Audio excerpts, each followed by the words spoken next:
Oh, should I? Hey, well, good afternoon, everybody. This is Patrick from the Poison Pen Bookstore in Scottsdale, Arizona, and it is a real treat today to have Yangsze Choo with us. She's going to be talking about her new book, The Fox Wife, and we have a very dwindling supply of signed first editions copies, but what a beautiful cover design, by the way. Yes. I'm sure you guys will get into that, but I'll go ahead and if you have questions for Yangsze or the lady I'm about to introduce, the great Lisa C.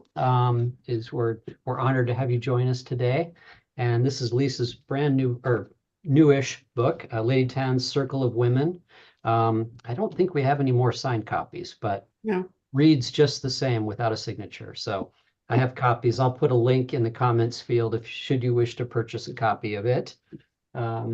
And if you have questions for anybody on the panel today, go ahead and put them in the chat feature, and Barbara will bring me on screen towards the end of the hour, and I would be happy to ask any questions you might have. So I think that's it for me. Over to you, Barbara. Thank you very much, Patrick. This is so wonderful, and particularly wonderful since this month is Women's History Month. And Lisa's book, Lady Tan's Circle of Women, is our obvious choice for reading for this month, if somehow you missed it. And now we have The Fox Wife. So since we haven't talked to our author, I'm terrified to pronounce her name, so I'm just going to call her Miss Chu. Finesse the whole thing. Is a Malaysian writer of Chinese descent. Received her undergraduate degree from Harvard. Her New York Times bestselling debut novel, The Ghost Bride, it says is now a Netflix original series, but when this was written, was it actually on Netflix or has it yet come? It's out already. It came out in, I think, 2020.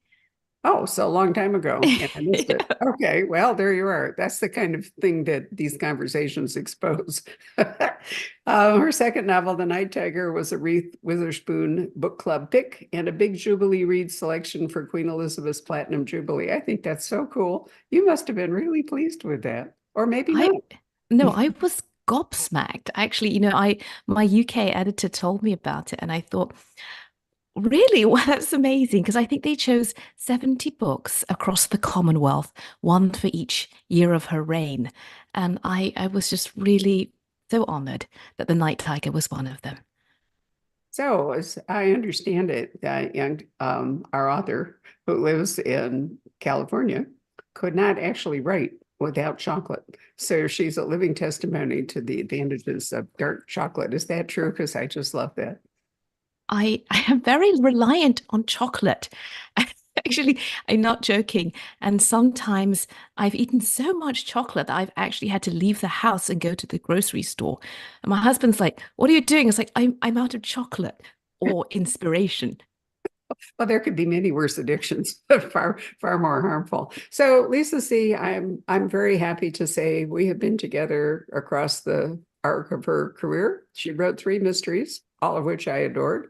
And then she wrote Snowflower and the Secret Fan, which became an enormous bestseller and much beloved by me and other readers. And now she's been writing a series of books of based on Chinese history, novels, of which Lady Tan's Circle of Women is one. And I'm happy to say that just in a little nod, she incorporated a murder mystery into Lady Tan.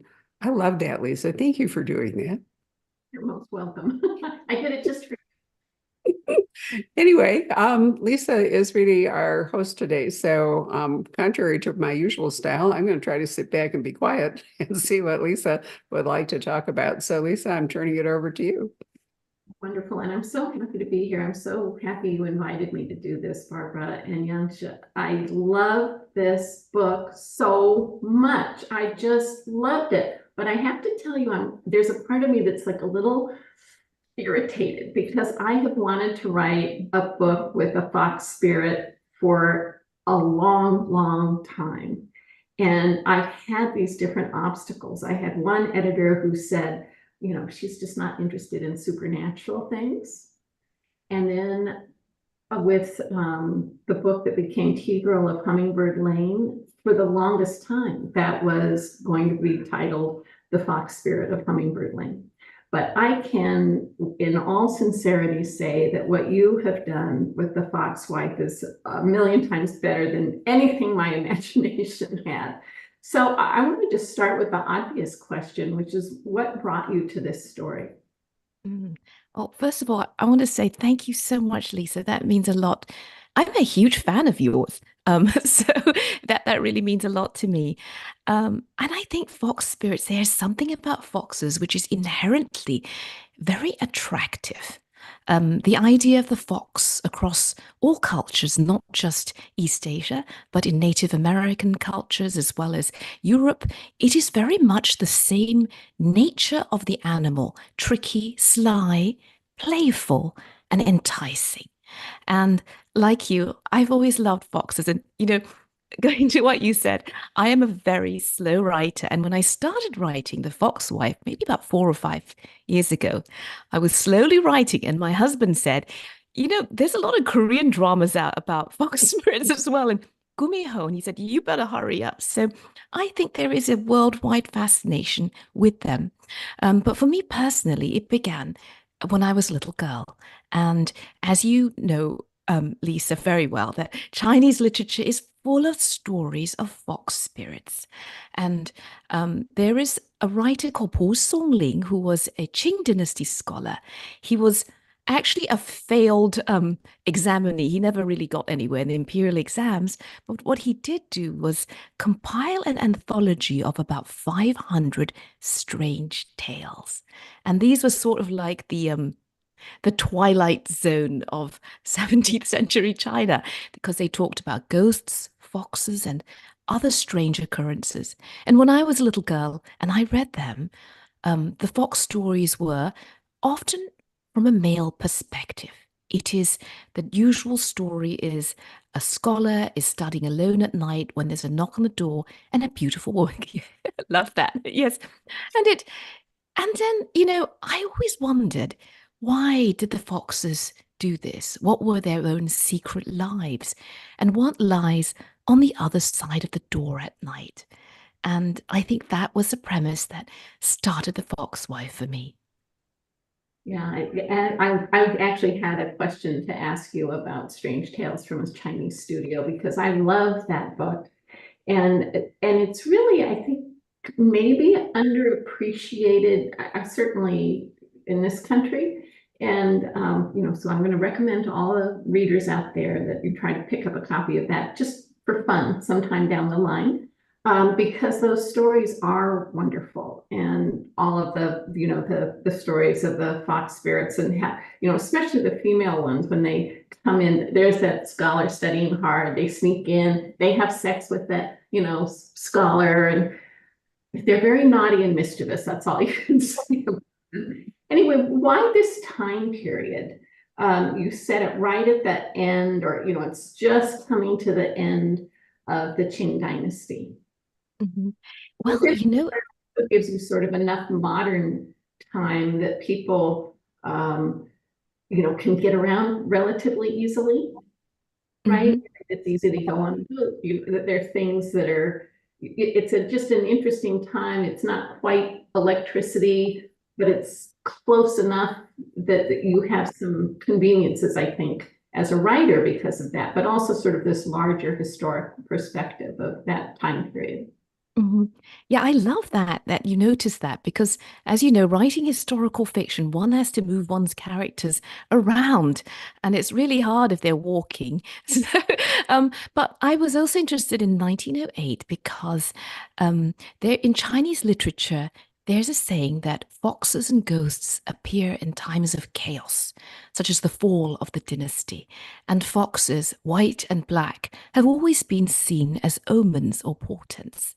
And so I thought, what better time for a fox to appear than at the end of the very last imperial dynasty, after which China was plunged into civil war, warlords, and northern China, where the book is set, was actually under threat by both Russia and Japan.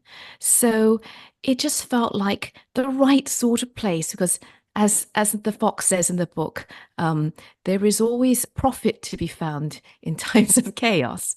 So it seemed about the right time for such characters.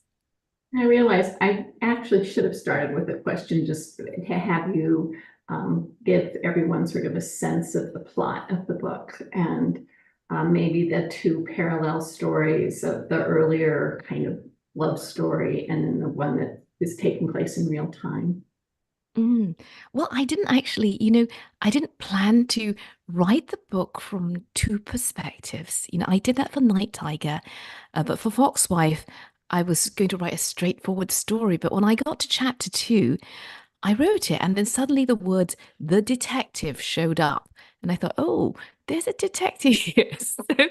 And those of us who love detective novels, well, I just felt like this sounds like fun. So that's what happened. But the book is really about um, a journey about a fox and a woman who claims to be a fox and her desire for revenge. And at the same time, it's sort of on a collision course with a detective, a retired school teacher who doesn't quite believe in foxes, but whose own life has been touched by the fox god. That was good. So I read, I don't remember if it's in the book in your acknowledgments at the back or if it was on your website, but that you don't plot out. You have an idea and then you start writing, and you just gave us an example of it when you got to the second chapter and the word detective popped up. I just, as a writer who does the exact opposite, heavily plot stuff out, how do you do that? And I know that there must be surprises along the way, but does that also sometimes just you start going down this path, but realize, oh, I shouldn't have, or you just go on that path and see where it takes you? Well, I have to say that not having an outline has pros and cons, and I must confess that I really admire you that you're able to research and outline. My, my family always says if you only had an outline, there'd be a lot less of this rolling around and crying on the floor when things don't go well. But I find it very hard to do that. For me, writing feels more like listening to a piece of music. I have a sense that the story's going along and maybe something bad is going to happen. Doom, doom, doom. So that's how it goes. When things are going well, it almost feels like there's a movie that plays in my head and it's very exciting. It's exciting for me too. So sometimes I'll be typing away and saying, oh, so this is why. This is why so and so died. But when things don't go well. And there are lean periods in which I am just stumped. So I think like, who was writing? Oh no, I'm the one writing this book and I don't know what to do about it. So those are the pros and cons of writing by the seat of your pants. And I sometimes wish I could change that. But I mean, things like when they go to Japan, I mean, did you have a sense that that was going to happen? I'm trying to think of, I don't want to give away too many big plot points as spoilers, but are there certain sort of big things you expect to have happen? Or they're going to happen, you just don't know, it's the adventure. That's how I mean, I have an outline. And I know where I'm going, but I don't know how I'm going to get there. That's where the music part comes in, right? Sorry. Platter. So that's anyway, do you have some things that are kind of set in your mind of oh, I do want to have some part of this in Japan, and here's kind of why, but you don't know how you're going to get there? Sometimes there's a vague idea, but the Japan thing is actually quite funny because I had taken one trip to China, to Suzhou and Hangzhou to look at the historic gardens on which many of the houses in the novel were based. And I was planning a second trip to northern China when COVID hit and everything closed down. So I spent part of my childhood in Japan, and I had been to Mojiko, or Kitakyushu as it's now called. So I was like, let's just move the book there. And it worked out really well because Kitakyushu is a port that was historically facing northern China. It was a coal port. So that's part of it. And the other part of it was the idea of a journey. I had begun thinking of the railways because I really love trains very much. And so my second novel, Night Tiger, had a lot of trains in it. And I started this one thinking about the South Manchurian Railway, which sounds so romantic. So I started the book with that. And then I thought perhaps they should get on a boat after that. So no, not very concrete plans, but as you said, perhaps a sense of movement. And the characters themselves drove that in terms of their decisions. Um, you know, not to spoil it, but there is a character named Shiro who often has to leave town unexpectedly. And so when he showed up, it seemed very likely that he would have caused enough trouble to have to leave soon. Mhm. So this is another very sort of writerly question. One thing that I just loved was, you're very subtle with all the fox stuff. So, instead of walking, they might be trotting.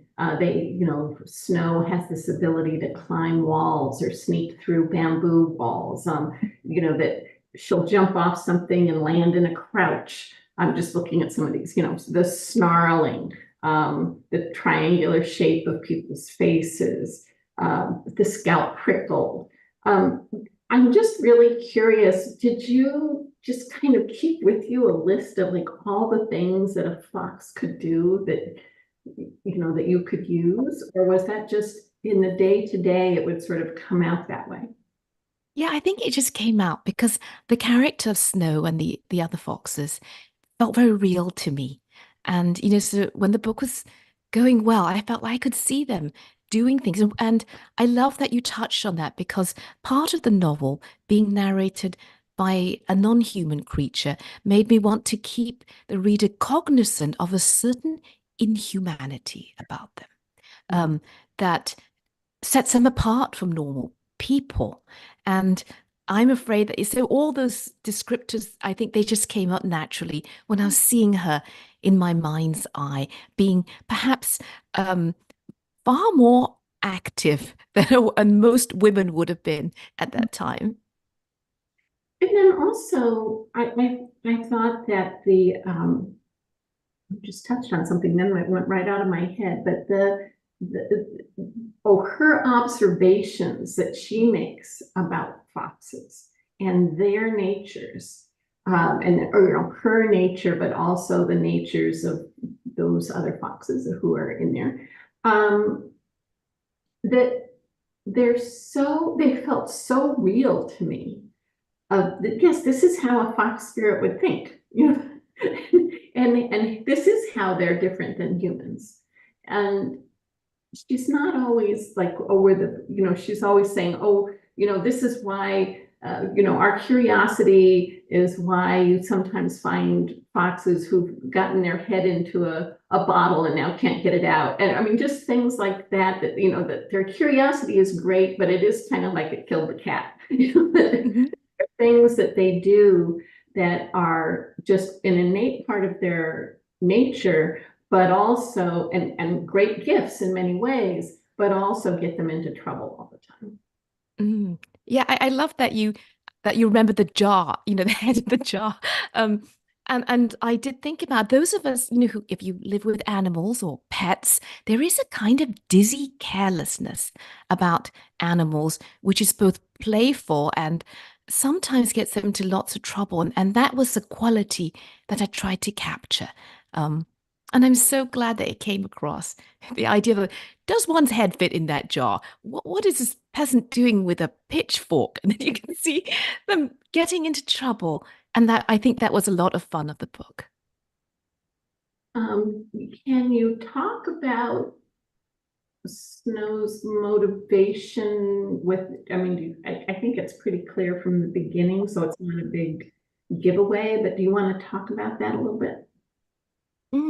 Yes, it is, it is a book about children as well. It is a love story about old loves, first loves, and a book about children. And I hadn't really planned this, but when I thought, what would make you leave your home and travel hundreds of miles in this very steadfast way? And I thought for both women and female animals, it would be your child. And in her case, she's out to avenge the death of her child, and it's very consuming to her. Besides the physical journey, I try to have her also go through the emotional journey of processing what had happened, and also her rage, and also her own guilt over allowing it to happen. And that sort of wrote itself through the melancholy landscapes of winter in northern China and spring. This book also moves forward in time from late winter into spring. And I did that unconsciously. And later on, when I was looking back on it, I thought it seemed like a fitting parallel. Mhm. Well, the loss of a child, is it's the worst thing a parent can experience. And so I just thought that you're so right that it's not just her grief, but her anger, her fury, and desire for revenge, but also the guilt she feels and the blame she puts out on certain people. It's very complex as it in real life. Mhm. So we haven't talked too much about Bao, and then is it ta? Yeah, takta. Yeah.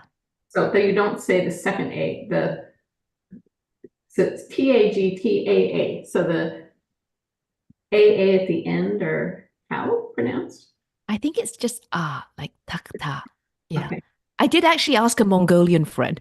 So, so he's like takta. So that's what it sounds like. So you had just touched on this earlier love story, and how actually both of those characters sort of look back on it, um, but also in the time, especially for Bao, as he looks back on this and what it meant to him and who he is in his family, and the thing that happens to him that changes him. So uh, how did that part of the story come about? I mean, apart from the fact that the word detective popped up in chapter 2. I know. I think, when I thought of the detective, he appeared in my mind very much as he does in the book. I could see him, an older man, and as a serious boy.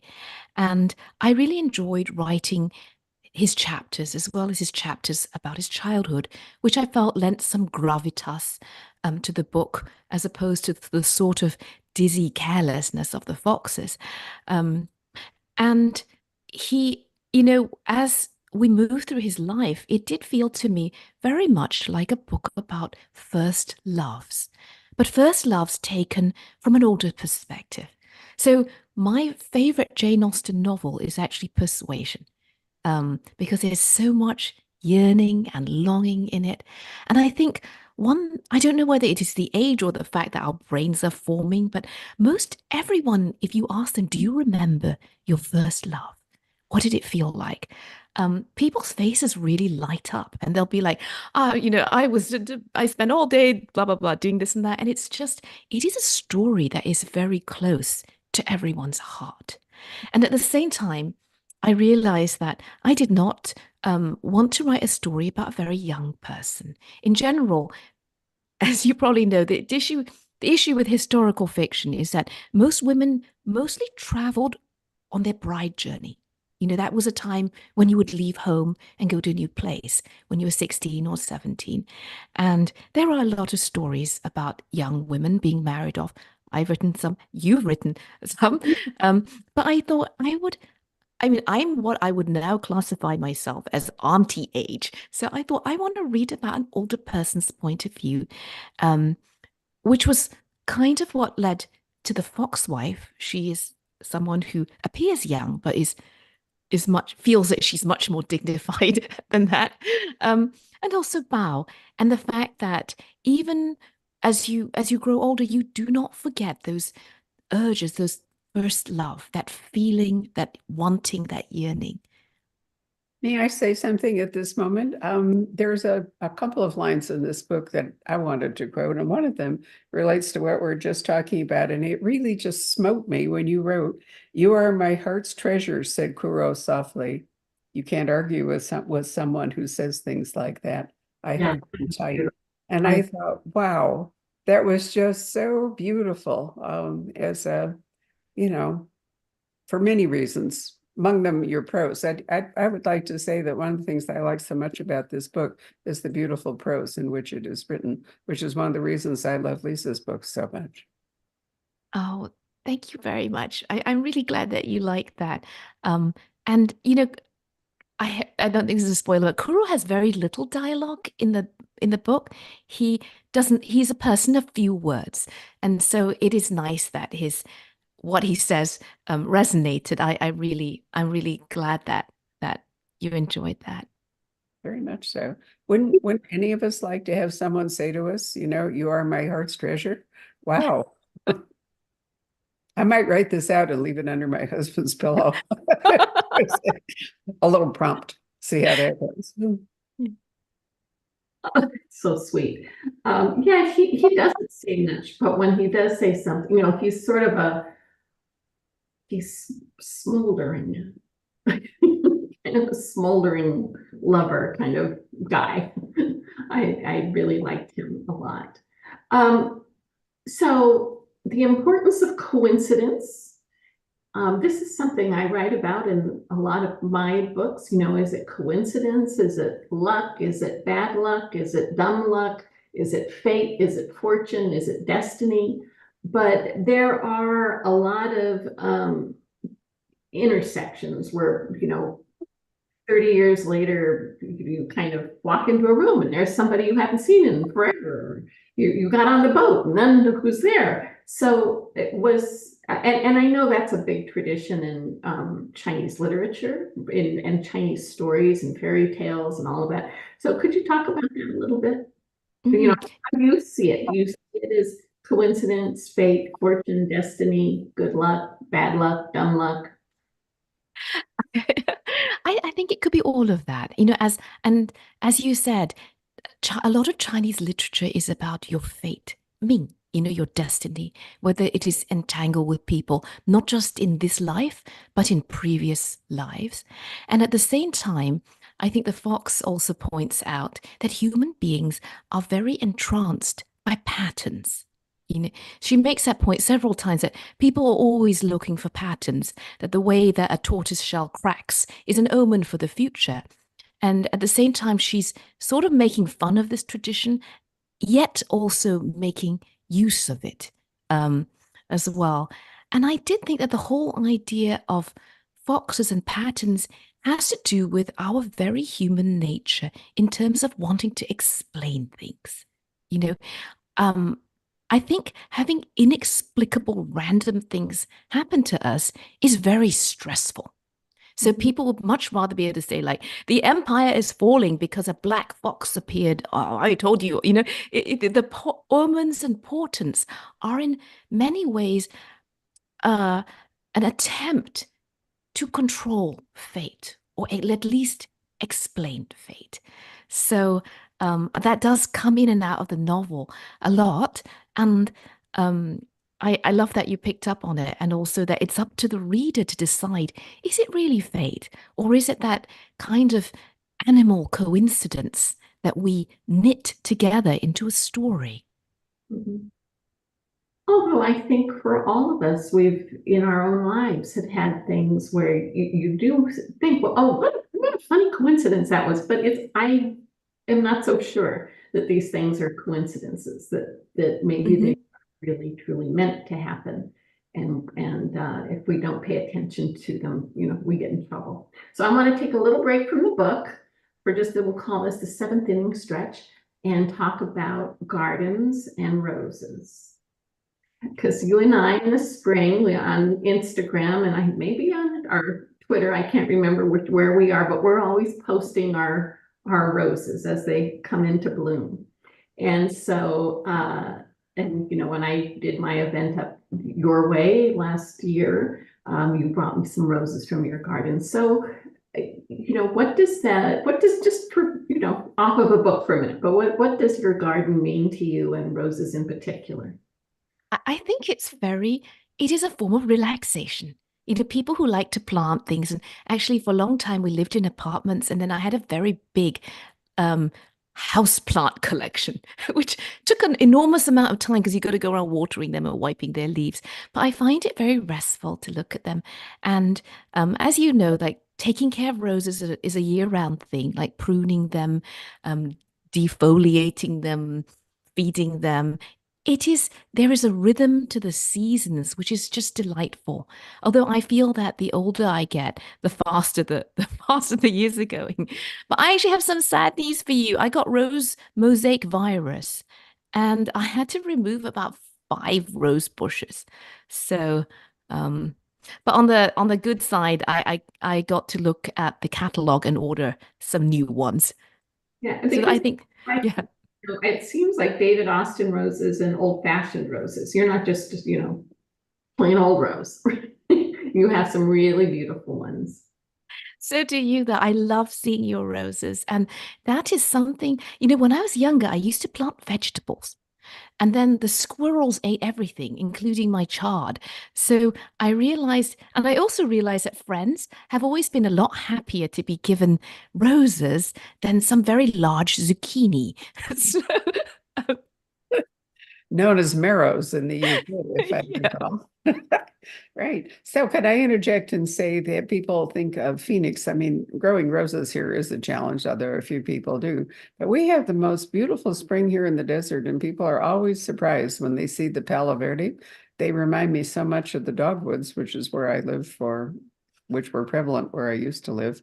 But we have some extraordinary wildflowers and blooms here, and it really is a magical spring. It's just short because the heat comes in and goes, that's it. I Still, would love I to agree see with that. what Lisa's saying. It does. And I grew up in Chicago where we had seasons, and that was when you couldn't go to Costco and get blueberries in December, and whatever. And so there was a rhythm to seasons that involved food and all sorts of things that we really lost today. That kind of natural rhythm.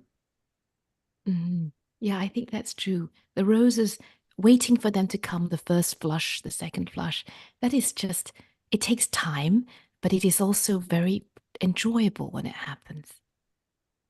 And I think the fact that they are susceptible to different kinds of lights and rust and stuff like that, that you have to take care of them in a way that you don't have to take care of, I don't know, throwing tulips in the ground, something like that. So anyway, all right, end of the 7th inning stretch, back to the book. So I wanted to take some of this final time to talk about the Chinese literary traditions that you've used. And, we already touched on the strange tales from a Chinese studio, but you also have the marginalia, these kind of footnotes in the margins that are terrific, but there is that is a Chinese tradition. And do you want to talk about that a little bit? Yeah, I would love to. And actually, so I have to confess that when I first wrote this book, it was twice the length. And my poor agent was like, you have to cut this book. So I cut it. But what I had a lot of were little stories, because little fox stories about, and this is what happened to my favorite uncle. He was exploded by a firework. So there were lots of these that I wanted to put in. And unfortunately, we lost quite a lot of them because I realized that the word count also covers footnotes. But as you said, it is a Chinese tradition. And I was explaining I had a conversation with my editor because she was like, I think a lot of Western readers don't really care for footnotes because they seem very academic and heavy. But in China, what happened with these footnotes is that, China's had a print tradition for thousands of years, and some of the books of poetry are 2,000 years old. So what happened was you'd have a poem and people would write little notes on the side, or sometimes if they were inspired, they would write their own poems. And this was particularly good, as Lisa probably knows, like for women who were not able to go to public literary salons, but who could pass a book around and perhaps write their own reflections on it. And if they were really good comments or by famous people, when the book was republished, the publisher would publish the comments. So it's sort of like having a copy of Beowulf with I don't know, some comment by Yeats on the side, and or E. Cummings saying, I never really liked this part of the poem. I would have put this word in instead. So it's very fun. And so when I was talking to my editor, she said, why don't we do that? And so that you'll notice people with the print edition will see that it has extra wide margins. So you can see the footnotes and perhaps write your own responses in as well. Yeah, so with my novel, Peony in Love, that's based on a true story of three women who all loved the opera, The Peony Pavilion, and they weren't allowed to see it, but they could read it. And so, these were three women all married to the same man, one right after the other. And, they each wrote their comments. And eventually this was published as the Three Wives Commentary. So you had the opera, but all of their comments in the margins. And that book is considered, I mean, their book, not mine, but their book is considered to be the first piece of literary criticism published anywhere in the world written by women. So that, you're so right that it was a way for women who couldn't go to the opera, couldn't go to the theater, couldn't go to a poetry reading, to have a community experience of literature. Yes. Because, as you said, they passed it around, and this gave them a way to share their thoughts. Yeah. And then you have these wonderful little essays at the very end of the book talking about different, about fox spirits, about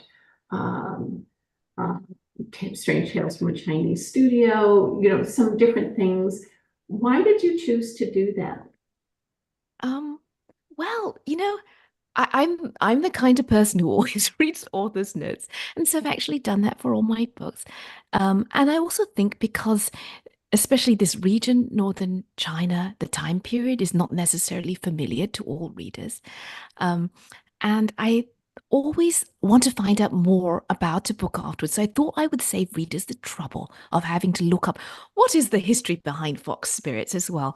And as I know that you also enjoyed the whole research part of it. Well, one is researching a historical novel. You can, we can barely use, I don't know, 10% of what we looked up. And so there is this great urge to perhaps share some of that knowledge or the best bits of that knowledge with readers. And I'm laughing because when I was writing the author's notes, I actually had also to stop myself from writing very long notes. I thought I've got to keep them short enough that people will read them, but still bring across the bits that I thought were particularly interesting, such as this long fascination with foxes and the fact that there was an absolute craze for fox stories in the 16th and 17th centuries. Hu Songling was not the only person. So it was probably like Twilight and vampires at the time. Actually, you just brought up something, which is these, and I think readers will really see this, but that these fox spirits do have some of the attributes that we think of with vampires, that sense of being able to mesmerize people that they're, in a room with. It's kind of like Star Wars, these are not the droids you're and so would you say that that's really a true kind of comparison? I mean, not the blood sucking, they're not doing that, but that kind of way that vampires can get people to do what they want by suggestion, by just force of charisma. The funny thing is, if you look at least the literature that I read, they are never very explicit about what qualities the foxes have. They are always described as beautiful and charming. So the kind of the mesmerism and the forgetting was something that I sort of made up, but it felt like it was very much in tune with what was implied in the old stories. Because why would you follow some strange person out into the woods? There's got to be some kind of, as you said, these are not the droids you're looking for. There is that aspect to it. And also, as part of my research, I read as many quote unquote like eyewitness accounts of encounters with purported foxes that I could. And these were collected from China, from Japan, from the 1800s through the 1950s. And they're very strange. They are kind of disjointed accounts, and the very disjointedness of them um, actually makes them feel truthful, in a weird way. So, um, but I also think going back to the idea of patterns, it is perhaps easier to say, I did the following odd things, and I don't know why. The reason for that must be this stranger with powers who maybe follow them into the woods and blah blah blah. So, like I said, wanting to find perhaps a reason or a scapegoat all leads into the idea of foxes and also vampires. The things that come on the outer edges of our consciousness at twilight. I think it's very attractive and also frightening at the same time. So, again, sort of sticking with the notes at the end, you have a nice section about Bao and was a famous judge in antiquity who had purportedly a very special gift that he was able to tell when someone was lying. And you certainly gave this characteristic and gift to your grandson. Yeah, actually, Bao Gong is like this Judge Bao is this very famous, Chinese historical characters, and there are lots of TV series about them. There's, I mean, a ton of Chinese dramas, and the idea China also historically had a lot of detective stories. That I read when I was younger. In those cases, the detective is the judge who sometimes actually orders people to be imprisoned or tortured in order to get their confessions. But it was also the idea of trying to find out the truth. And it struck me that this has been a universal issue or problem of finding out what really happened. So I thought it was kind of interesting. It would be interesting to have the detective in this novel share a name with this famous detective and have all the people on his cases be aware of that. So it's sort of like an inside joke for them as well. Mm-hmm. And Barbara, actually, this might be a nice moment for you to talk about some of the books in the bookstore that are, have famous Chinese detectives. Well, my first encounter was Robert Van Gulik's wonderful novels about Judge Dee, which keep going in and out of print to my distress. And those are the ones that I know the best. But recently there have been several books that are set in places where I don't think American literature or detective literature has really gone. I read The House of Doors, for example, which I think is an interesting book. It has some flaws in it, but you can learn a remarkable amount about Sun Yat-sen that I would have never found anyplace else, for example.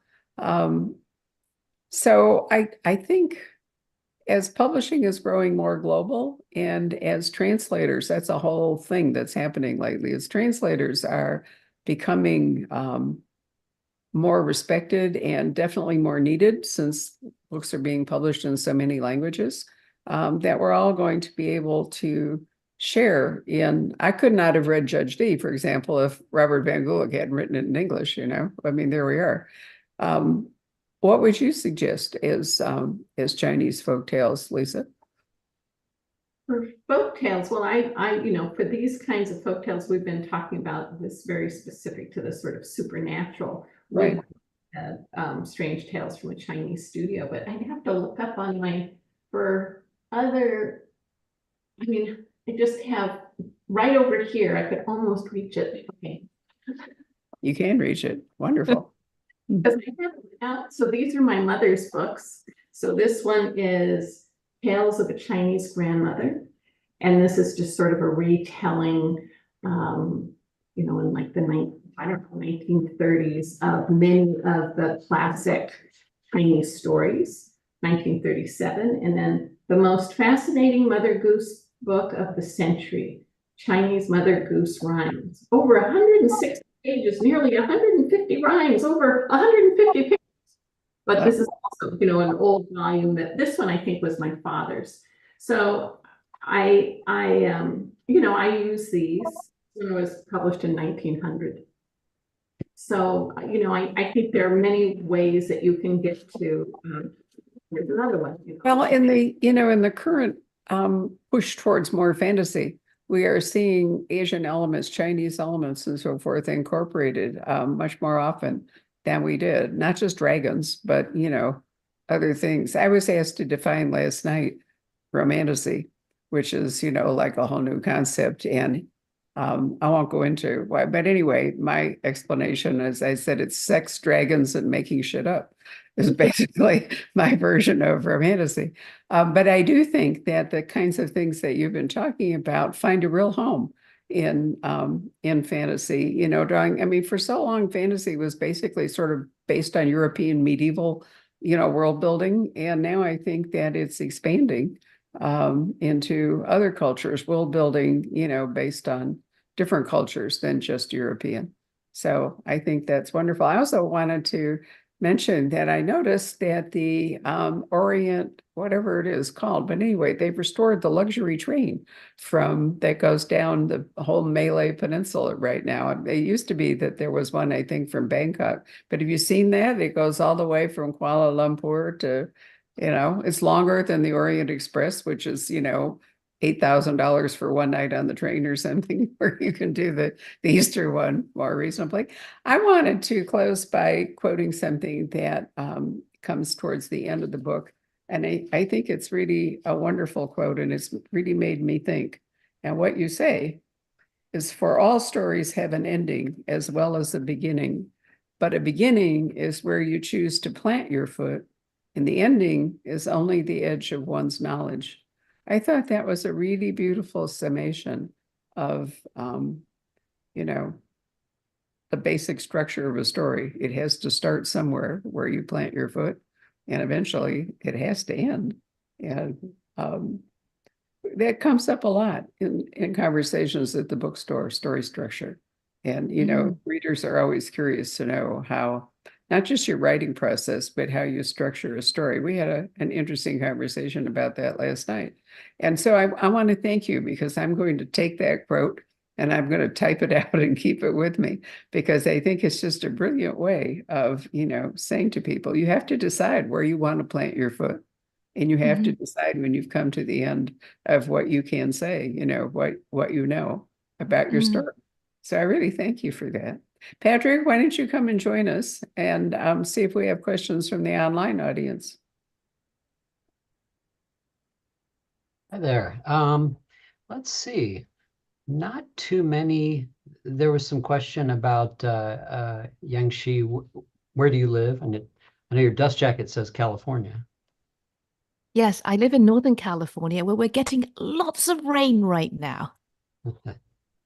But you're missing the from snow, originally? the 7-foot-high blizzards in the Sierras. Well, Lord. it's really kind of surprising, and very windy as well. Did you grow up in the UK, I'm assuming? No, well, actually, so I'm originally from Malaysia, but because of my dad's job, I actually grew up in Germany and Japan as well. And that's why I talk like this, because I went to English schools. So it's very funny. People come up and ask me things like, where should I go in London? And I'm like, I have no, I cannot give you, I've not been there for a long time. So that's funny. But it was actually, it was a very interesting childhood. I bet. Yeah. Well, one question is about the kind of what I think of slightly barbaric practice of fox hunting in the UK. Do you have any opinions on that?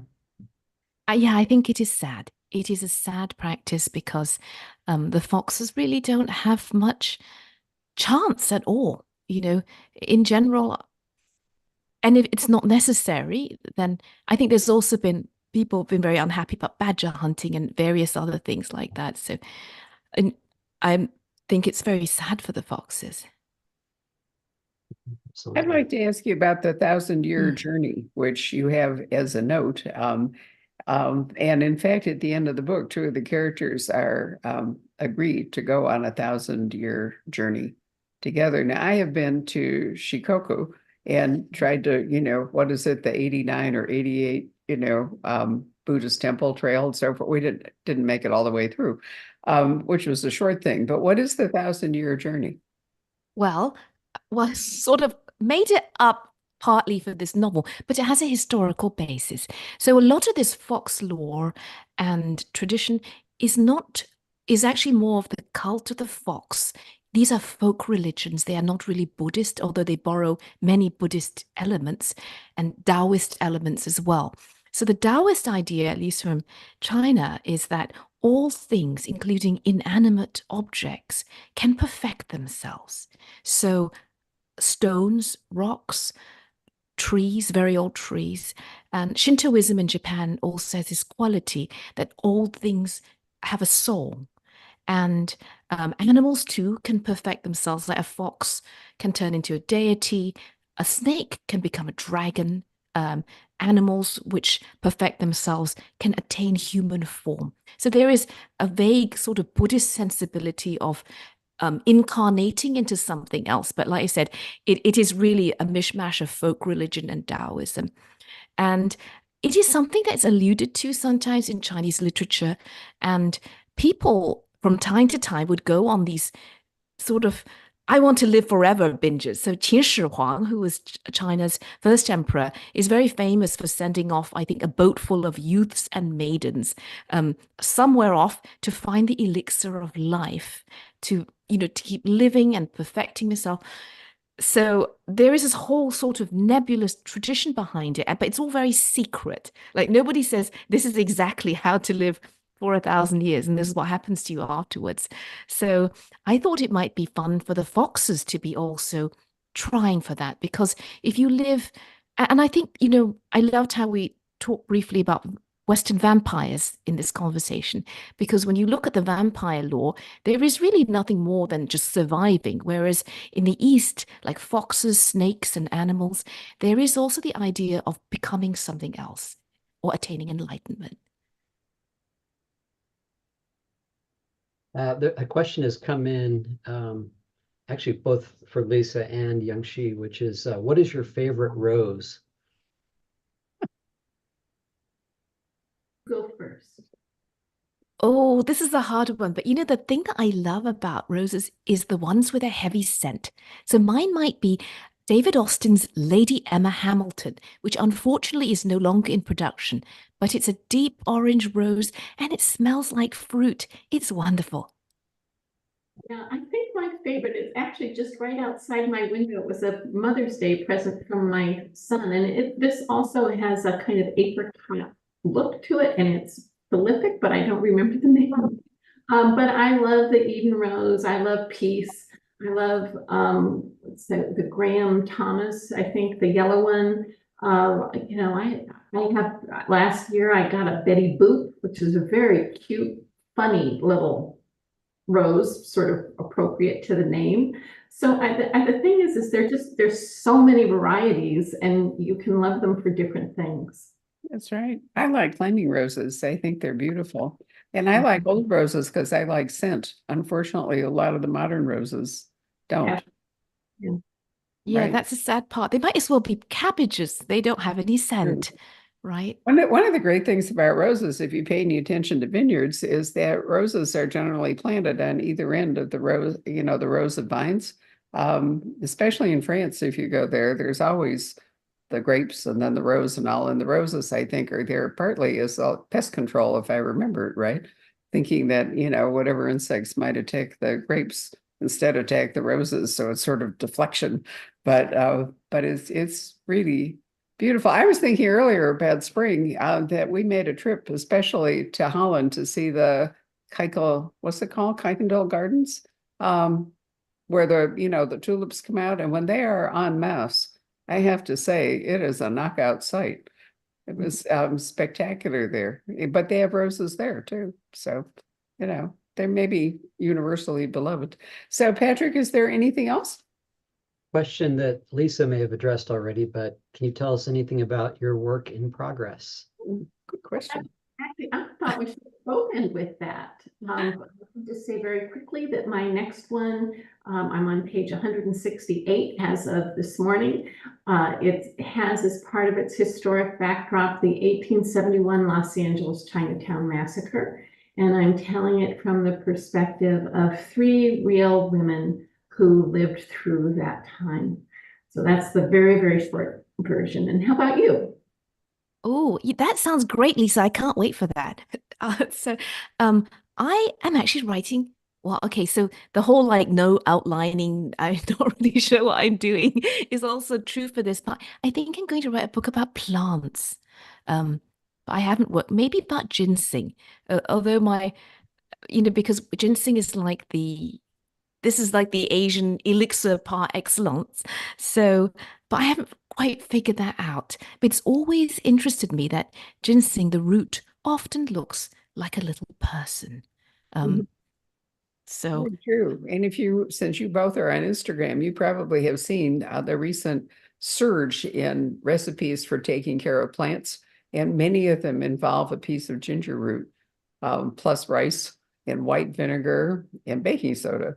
I've actually emailed some of them to myself so I could remember to make them because, Instagram, it's gone in a heartbeat and you can't recall that. And also ginger is very important for health.